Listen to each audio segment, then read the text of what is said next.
Where is Jaguar going wrong? Is it the campaign, the product, the timing? Is it all of it? And more importantly, can we fix this situation? It's not about the rebrand. It's not that they attempted to make a bold statement. It's not that they are driving towards a more sustainable future. It's luxury brand. It's British. It's cultural. It's James Bond, okay? It's performance. It's basically like going to the supermarket. You buy the same thing. You go there every week and you buy ice cream, the same ice cream brand. And then one week you're like, it's not there. Here is it? But it is there. They've just decided to completely change it to an entirely different package. And you're just looking everywhere. You're like, where's this one that I know? Welcome to We Fixed It. You're welcome. The show where we take over companies, you come along for the ride, and we try to put them back better than we found them. Jaguar. For decades, you've been a status symbol synonymous with a certain kind of luxury and style, and you still want to be that, but who are you for? Like Bob Dylan in that Timothée Chalamet movie, he tried going electric and the crowd shrugged. He did a provocative to questionable rebrand and got roasted online and lost in the culture wars. Your CEO just resigned. It's not your finest hour, but that's where we come in. We're here to fix the situation. You've got us in your corner. That means Melissa on operations, Kadira on culture and corporate responsibility, me for marketing, and we're going to plus up the marketing muscle on this one. Joining us today is Beatrice Goodconnect. She's a fellow marketer, a rebrander, a podcast host, an Australian dialing in from Spain. How are you doing, Beatrice? I am badass. Thank you so much for having me on. It's really great to have you here. Why don't you tell us all a little bit about yourself?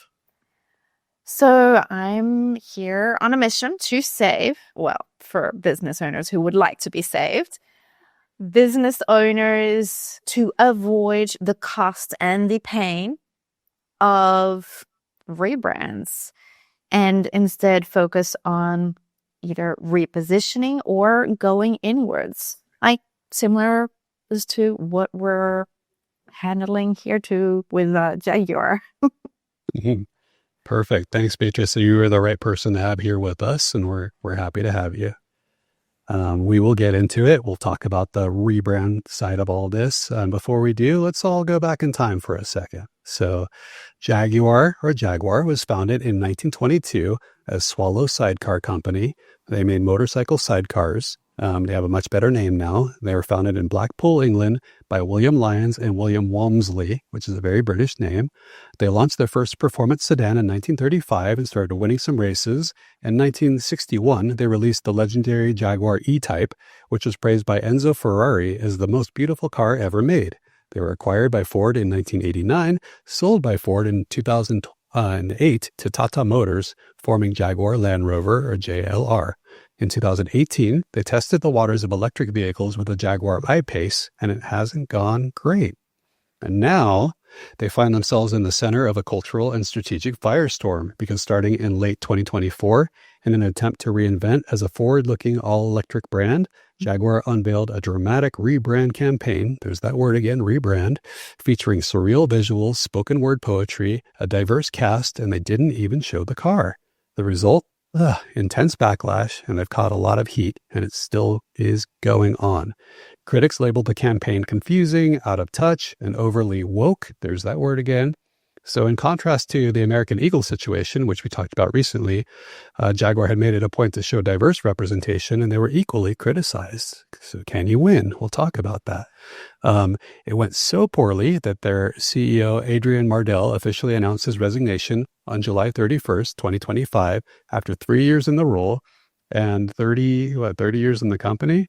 So now 35 years. So now you've got the brand in somewhat of a tailspin, and the product is not going the way it should be. Jaguar said their vehicles would be fully electric by the end of 2025, and it sounds like they're sticking to it, which sounds great. But if you take a step back and look at other companies like Rivian and Lucid, maybe not so great, because those companies already have EV market share. That's what they're known for. Their cars are beautiful, and they're facing layoffs, weak demand, and plummeting investor confidence. Meanwhile, Jaguar itself hasn't released a new mass market hit in years. Their EV line has been non-starter so far, as I mentioned, and now they're going all in on being an EV company. So let's put it all on the table. Where is Jaguar going wrong? Is it the campaign, the product, the timing? Is it all of it? And more importantly, can we fix this situation? Kadira, I want to hear from you. Let's start. Yeah, so I think there's a few things going on and there's a few lessons here. One of the biggest is around authenticity. So it's not that they attempted to have diversity in their ads. It's not about the rebrand. It's not that they attempted to make a bold statement. It's not that they are driving towards a more sustainable future, right? 2 thumbs up all the way around for all of those things as standalone.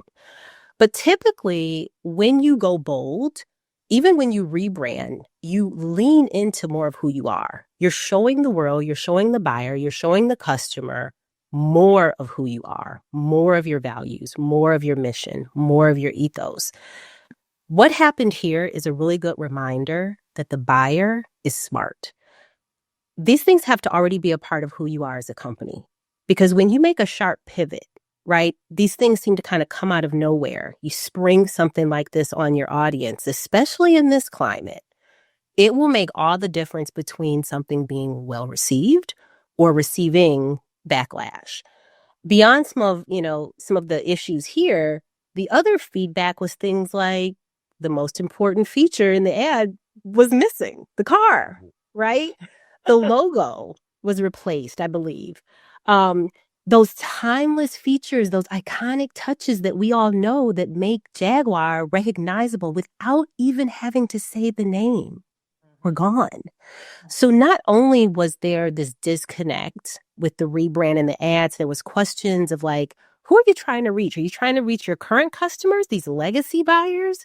Or are you trying to reach new customers and, get them, given that you're going all electric? What are you trying to do here? But there was also like this just emotional disconnect, right? With buyers, whether it's your current or potential, it just fell flat, unfortunately. So, but why were people so bothered? They put out this campaign. Yeah, they didn't show the car, but it's a teaser campaign. They announced something's coming. It was stylized. It was artistic. They had, they made it this retro futuristic type of or hyper futuristic type of appeal. They didn't show the product, but that's what you do. And I'm not saying that theirs was good, but that's what you do in a good campaign. Is you say you tease, right? You provoke. You say, get ready for something. Why was there such backlash in this case? I think they needed to think about what kind of customer they are chasing. And Jaguar is known, the heritage of Jaguar, it's luxury brand, it's British, it's cultural, it's James Bond, okay? It's performance. So, let's get real. The Rivians, the Teslas of the world, that is a different customer, okay? Those are tech buyers, those maybe tech bros, I hate to say that. Luxury first movers, first time. And that pool is already saturated. So you're not going to out Tesla. Okay. But Jaguar already has a defined brand.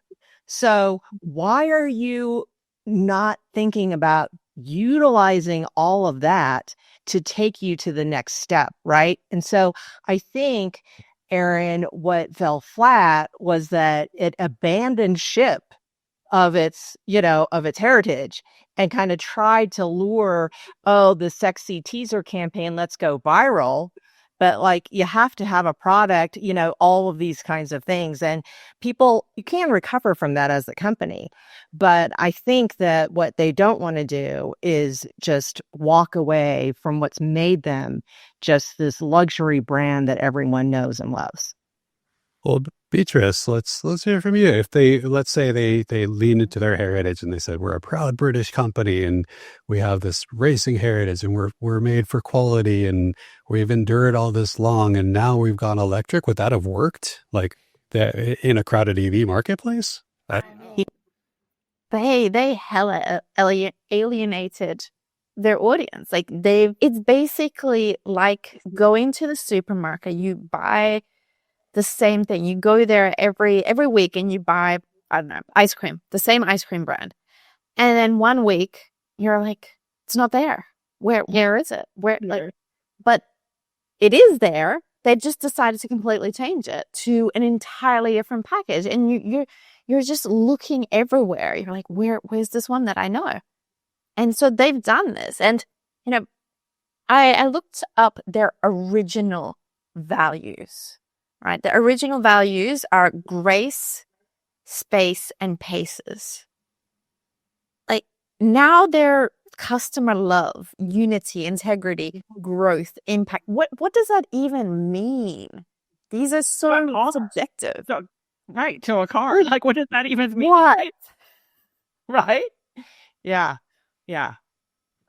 I would agree. I love that analogy that you used because that's something that we can all kind of hold on to. I think that sometimes when we talk about these luxury brands, other people might be like, well, big deal. It's not something I could ever aspire to. But I think that, again, it gets to understanding who your audience is and really knowing them. And so luxury buyers who demand refinement, status, seamless ownership, all of those kinds of things, that's where you lean into, Kadira, like the culture and authenticity and, aligning the product to that, right? And, and you can tease things, but when you're teasing things and saying, we've partnered with the top resorts in the world, the only place you're going to get to test drive the new blah, blah, blah is going to be in, Bali or wherever it might be, right? Monte Carlo, whatever it might be. But like, they just kind of really fell flat because I think they tried to jump into the pool that everybody's already swimming in. Yeah. This was absolutely a moment to, clarify. Just, even hearing, the two of you, it was just a moment to clarify, right? Their core brand, their core DNA. Again, it's not about trying to be something different. Just clarify who you are. And again, you've got these legacy customers. I mean, I can remember growing up, a family friend, her car was Jaguar. I mean, she had Jaguar after Jaguar after Jaguar. And I remember even as a little girl seeing it, and it was just, it oozed luxury and legacy.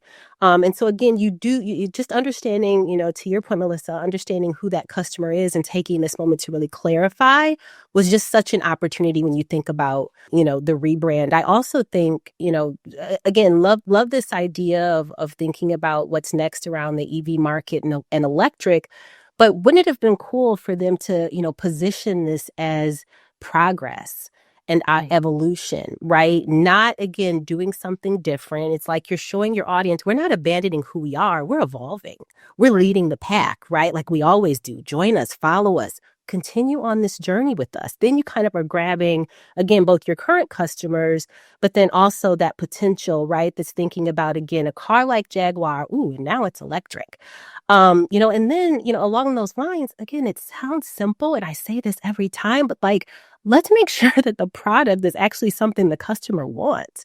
I'm always shouting from the rooftops, right? Test the market, engage your customer, engage those who know and love the brand, even are thinking about maybe those folks who might be detractors or, might have questions. Really listen and get that feedback and balance that with this long-term vision, of course, which is thinking about a more sustainable future when it comes to gas cars, keeping up with the times. I can absolutely appreciate every company needs to be thinking about how you're going to keep up with the times. And, especially in this day and age, you have to be thinking about how you're going to pivot. You have to be thinking about the competition, all the things. But again, you have to balance that with, does your target audience actually have an appetite for what you're setting out to do? Yeah. Yeah. I think you can also make it be a win with addition and expansion, not replacement, right? So I think what's scary when you do something like this and it's very clear cut, very focused on the EV side is that it is positioning it so it feels like the traditionalists are losing out. Right. So we're losing out on performance. We're losing out on the luxury brand, the refinement and luxury, all of the additional things. So what's really important is to use this time to find new energy for new audiences, but not alienate and reject the founding DNA of the company. You bring up a really huge point that from an operations perspective, Kadira, I just can't say enough, but the credibility gap when the product doesn't meet what you're selling, right? So, but by them not showing it can sometimes feel like you're hiding something. And so is it that it's not ready to go? Because we've had that issue with others, right? Ford had that issue with a premature Model E electric branding, confused their buyers before they even hit the showrooms, right? Cadillac's overambitious EV branding came years before their actual car showed up, the Lyric arrived. So that just erodes trust and delays. And, as an operational person, I love all of you marketing people, but we know marketing costs a lot of money. And so, it's like, are you spending money on flash versus outcome? That would be my question, because I think that internally, just let's talk about the people that work at Jaguar, right? They have a reputation to uphold. And so, these campaigns, rebranding campaigns, consume budgets and management attention, and they're getting all the PR help that could have gone to R&D, customer focus groups, working out any kinks that were with the product line, making sure, you have this early glamorous push. But if you're pushing out like generic vanilla ice cream and not gelato or sorbet or something fancy, then what's the point, right? So, I mean, I get where they were coming from. They were like, okay, our audience is aging because, the James Bond vibe, that audience is getting older. So like, okay, let's try to speak to the younger audience. Let's try to target like Gen Z, Gen Alpha. They'll be buying cars soon enough. And they took this direction instead of, looking back into it. Okay, grace. Even the car, right? If we look at how the car is designed, this new design, it just blends in with any other electric car. Why not keep that original sort of grace, like the grace, the elegance, that luxury vibe, that, to not look like yet another. The tagline for this is copy nothing. But really though? Yeah. Really? That's a strong one to throw out there at this moment in time. But just when you're saying that, it makes me think of VW, Volkswagen, where I think they may have done it better. They reintroduced, they said, here's something you know about us. You've known for a long time. You love it. I think it was probably the early 90s where they did the Bug relaunch, but now they've done the electric relaunch, and it's just, it's a evolution. It's another iteration saying, we're not wiping away our core. We're not going to copy someone else. We're going to be ourselves. You already know you like it if you like it. And here's the electric version. So I think maybe because they were a little more true to their core and, it had that consistency and that through line, consumers just said, okay, now that's electric, cool. But there's a lot of other X factors that are going on with, with what we're seeing here. I think they did this because they wanted to jump on like the cultural brand bandwagon, or like, why do you think they chose the path they chose? Look, I think that they were trying to balance, again, who they are known to be as a company and who they're known to be as a brand and their legacy. And I absolutely think that they were trying to balance that with keeping up with the times. I think that there was also a little bit of, reading, again, the room and reading the climate. But I think they should have went a little bit further on reading the room and made sure that the folks that were inside their room, this was actually going to resonate with. Again, I can appreciate kind of looking around at the climate of what's going on around the world and thinking like, hey, we need to make a statement here. But again, I think that, and this is a social responsibility kind of framework or play here, this is an opportunity, even when you're going to do something like that, which is admirable, of really looking out into the world and seeing what's going on and thinking about how you can integrate it into your own brand, leverage your own, key strengths. take a shared value, moment. So, Jaguar, of course, shouldn't be looking at, what another car company necessarily is going to do, because maybe their values and ethos and mission and all those things don't align. I think there was an opportunity there. You talked, Melissa, you brought up employees, and I think that companies sometimes miss that. It's just a key stakeholder in all of this. I think it would have been so cool when we think about this moment to rebrand and even kind of push the envelope with everything that's going on, in the world, and this opportunity around inclusion. How cool would it have been to engage their employees or owners or like engineers or customers who live this company and breathe it every single day to actually tell that story? So you could have easily taken your target, folks that are touching this company every single day and done something very similar in terms of thinking about inclusion. It was also an opportunity there where they could have tied in like this, the company's sustainable vision for the future. Those folks who kind of bleed this company and already believe these things because they're showing up to work, they're buying the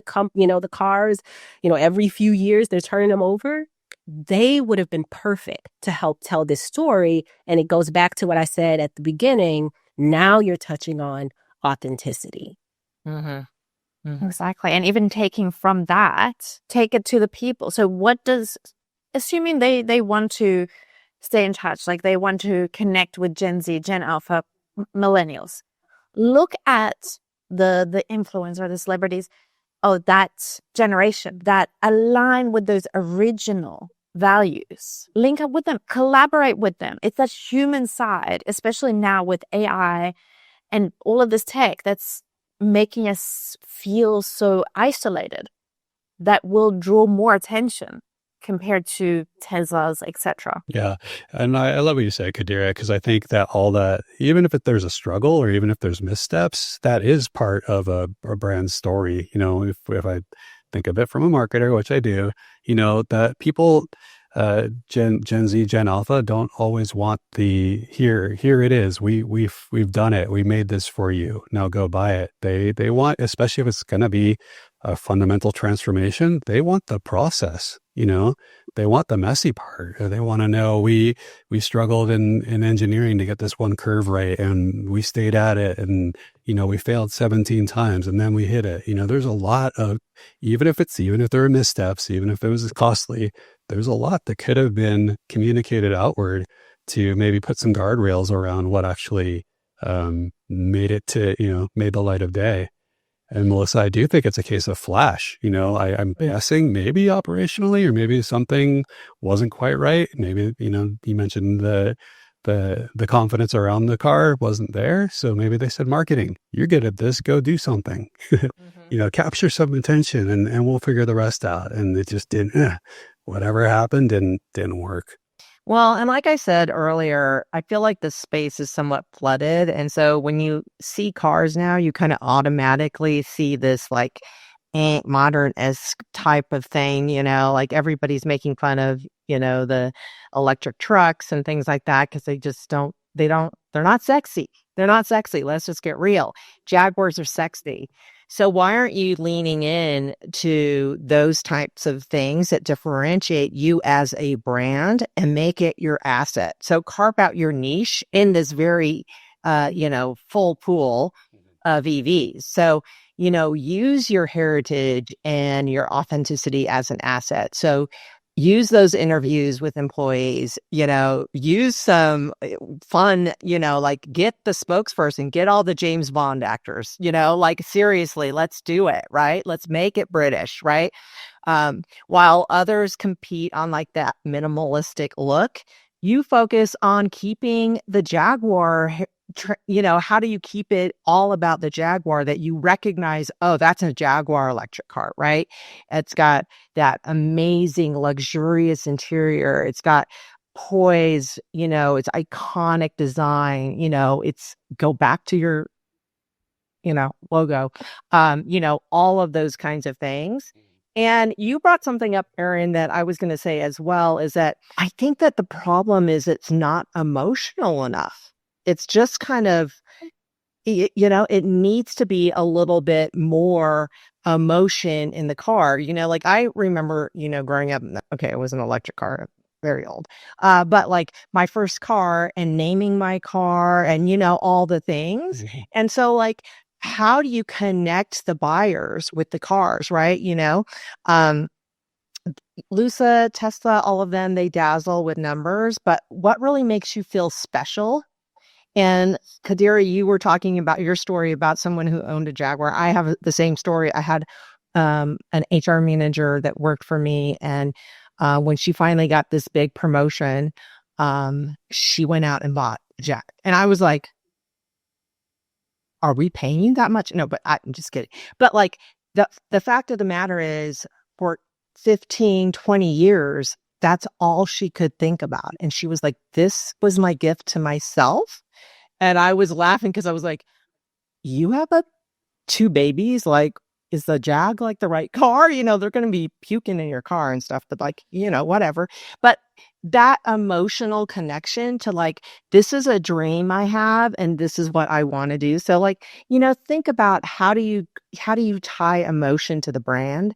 And then last but not least is customer experience. And I think that like when you think about these luxury brands, Jaguar has an opportunity to create unparalleled customer experiences, right?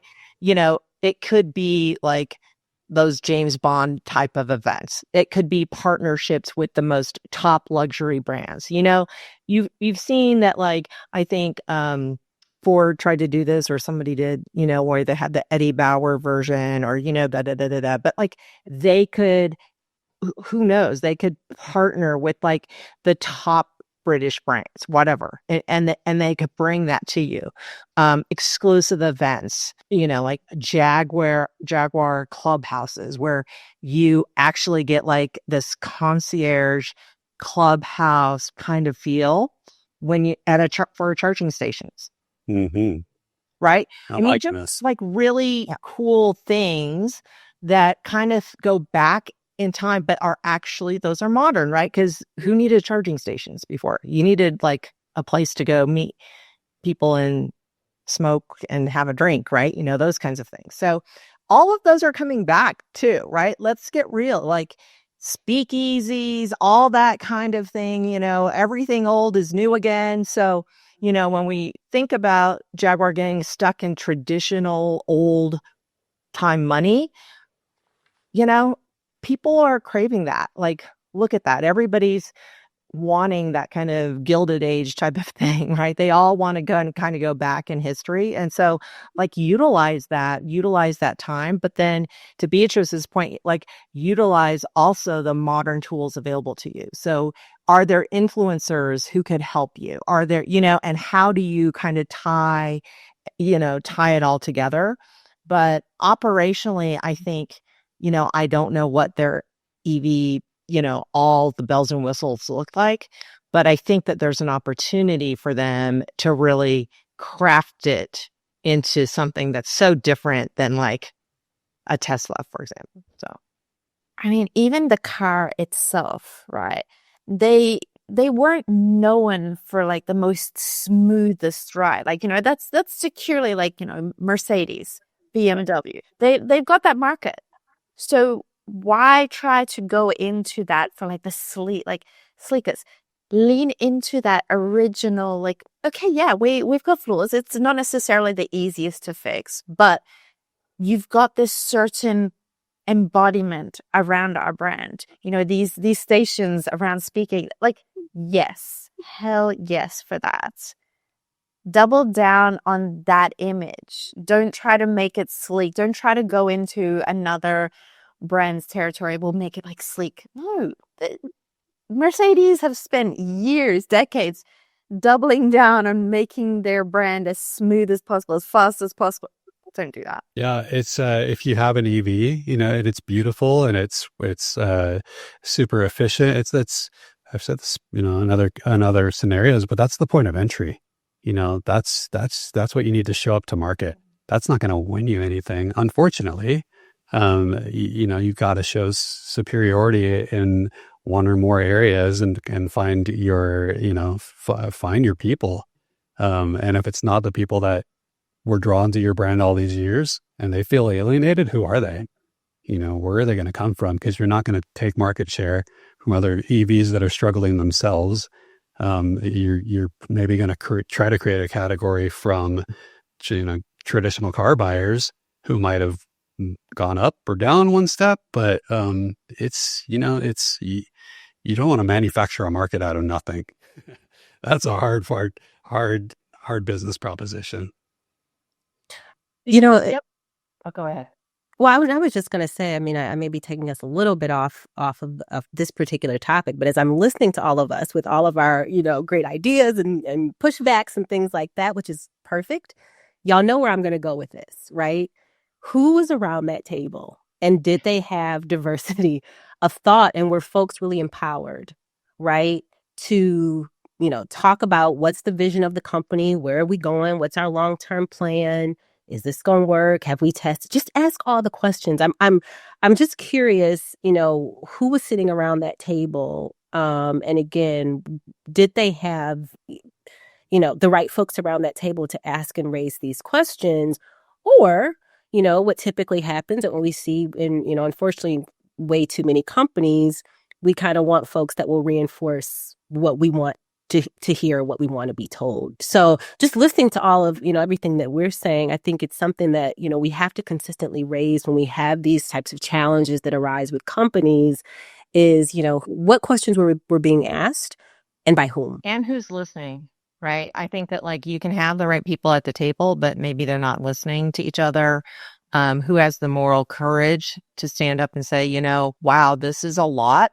Maybe we should bring more people that are smarter than us, because gosh, Beatrice is making a life out of rebranding and helping business owners. That tells you right there that there are some issues, right? That people from the get-go they're not starting off on the right place. So I totally agree with you, Kadir. I think that says a lot. And, when you said bring employees into the fold, what has the communication been like internally, externally? Is the board really hearing this? Because at the end of the day, they're looking at the numbers. And I think, Aaron, you might have brought it up, but they've had an abysmal, 97% below year-over-year sales. That's not going to fly. And so what happens is, the hand is on the neck of all those people sitting at the table. So sometimes you're feeling forced to just go with the flow or go with what the board wants or go, try to jump on the EV bandwagon, right? And it's, to your point, at the beginning, you said it wasn't they weren't the wrong ideas. It was the actual execution and maybe even the way they went about it. So it's a very interesting component that I think spans all companies right now, that this is a cautionary tale. American Eagle is a cautionary tale. There's so many cautionary tales about all of these types of things. And then we'll have next week, we'll be talking about something that will be some brilliant viral moment. And we'll be like, oh, why didn't we think of that? Yeah. Yeah. Well, and look, I mean, what typically happens, right? The C-suite, is kind of let go, right? So in this case, the CEO stepped down and, we don't know exactly why, but if I were a betting woman, I bet it has something to do with this, right? After having a 35-year career with the company, this, rebrand kind of flops and, there's customer backlash and I'm sure there's board pressure and all the things. I actually, with the exception of a few things that, we can talk about at a different time, I actually do think that there's an opportunity to course correct, right? Because I think it's not just, yes, we can get rid of the CEO, we can get rid of the CMO and, whoever else, but I'm always interested, exactly to your point, in who's in the driver's seat, who's being heard, are we listening? Because we can get rid of, all the folks that we want to get rid of. But if we are not really looking at structural changes, if we're not looking at cultural changes, if we're not looking at our frameworks and our policies and our approaches and all the things, a couple of years from now, we're going to be right back in this position with egg on our face in a different spot. Right. So I really think that's what we have to think about. We see this again, not just in the case of Jaguar, but a lot of companies, you'll let some members of the C-suite go. And look, that's the price you pay. You're paid big bucks. You know that likely if there's some issues, you're going to be let go. But again, let's make sure that we're actually addressing those structural issues. Otherwise, here we go again. Mm-hmm. You guys make a great point, and it's really fun. Like, it's something we need to look back at the fundamentals of what. And sorry, Aaron, I think this is really comes to marketers, etc., really pushing the idea of rebrands. You need to rebrand. Like, oh, are you feeling, like your brand is flat? Rebrand. Do like a fresh picture. Change the graphics. Change the words. But if the inside of the business is still the same, the operation is still the same, it's like putting lipstick on a pig. Like, it's been said over and over again, but that needs to stop, because businesses will automatically go to, like, I'm not feeling like there's movement. There's no traction. How can we fix this? A rebrand should not be the solution. If you've been in business for even a few years, you've already started getting a certain amount of association to your brand, whatever that association is. So as soon as you change that, you lose those people. You do more damage. So I think that needs to change. And yes, I think that Jaguar can still save face, but it really needs to go back into that internal aspect. Let's go back to these original values instead of like having 5, 10 different values. What does that look like now? How can we make sure that with these changes that we've made, how can we apply these right now? Yeah. Well, consumers love a good rebrand. If it's done right, it's a way to get attention. It's a way to say again, when it's done right, we are who we were. We are who we're going to be. You caught us at this pivotal moment in time where I'm glad we're all doing this together. We're all having an experience. And, if you don't do that and you just change, and don't draw attention to it, you lose, number one, you lose market opportunity. And number two, you cause confusion. So, whether you love the concept of a rebrand or not, that is the business as usual. That's the way things go. I just think in this case, maybe it was the execution was just they dropped the ball a lot of ways. Not that rebrands don't work. It's just, It's the percentages are, what is it? 50% or less of rebrands work. And it really depends on how you do it, how much the team's involved. Make sure that operations is in there. Make sure that your front end is in there, your HR. Everybody needs to be involved for it to actually be successful. Right. Yeah, it can't just be like I said it before, but on marketing where it's we need time, we need to stall, we need to figure this out, or go solve our problems. Yeah, and you can tell, and not outside of this case too, when something is very, I'll say when it's a manufactured moment. You can tell it. You can, consumers are, like you said, Melissa, at the beginning, consumers are smart. They can spot that stuff and they'll point it out. And boy, did they this time, So, we are getting our fix wrap up. So we did put it all on the table. Let me try to pull it back in with my scribbled notes. But if you're going to change who you are and you're going to do it publicly in a big way, you ask your people, what are we going to do about this? You listen to the answer. You don't just discard it. Make sure that there's, a broad representation of people there in the room giving their voices and opinions. When you move forward, you temperature check the culture before you spend a bunch of money and do something splashy, and make sure it's actually what people want, not only what they want culturally in the culture wars and in the zeitgeist in the moment, but what they want from your company. Don't change everything at once. And, in this case, maybe Jaguar should not have made a new thing. They should have made an electric Jaguar. And consumers may have said, oh, good, you're finally doing that, or good, you did it right this time.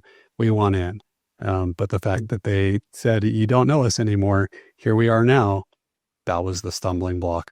So if we put all the, if it's our company for a minute, now we're going to give it back. Jaguar followed that code of conduct or those order of operations. Did we put them back in a better place? Did we fix the situation?